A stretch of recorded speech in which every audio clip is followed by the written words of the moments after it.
শাকিব খানের তুফান সিনেমাতে যে লাস্টের যে শট দেওয়া হয়েছিল সেটা কিন্তু রাতারাতি ভাইরাল হয়েছে।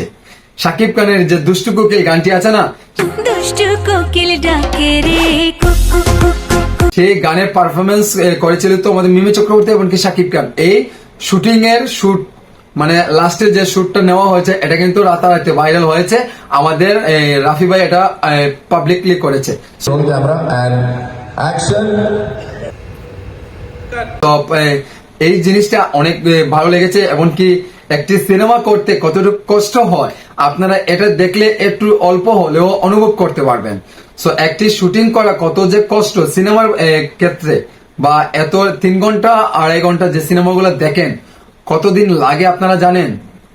কমপক্ষে হলে তো 6 মাস মেবি লাগে শুটিং করতে।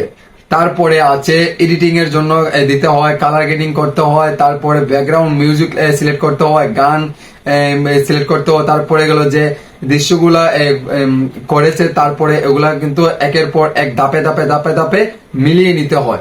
এই মিলাতে গিয়ে কিন্তু অনেক কষ্ট হয়। তারপরে যে আপনারা অনেকেই আছেন আপনারা ব্যাড কথাবার্তা বলেন, ভাই একটা সিনেমা মানে একটা ক্যামেরার সামনে হাজার হাজার লাখ লাখ মানুষের সামনে আপনি একটা সিনেমা শুট দেন তো দেখুন তো আপনার কাছে কেমন লাগে।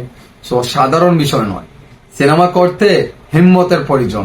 অনেকেই আছে, অনেকেই লেখাপড়া করে শুধু স্টাবলিশ হয়েছে কিন্তু তার অনেক মেধা, কিন্তু আপনারা দেখেন ক্যামেরার সামনে গিয়ে এইভাবে কাঁপতে হয়, 10 জনের সাথে কথা বলতে এরকম কাঁপতে হয়। সো এটা তো একটা মানে এটা বুঝতে হবে আপনাদেরকে। তো যাই হোক, আপনাদের কাছে কেমন লেগেছে শাকিব খানের এই তুফান সিনেমার লাস্টের যে শর্টটি দুষ্টু কোকিল ডাকে রে কো,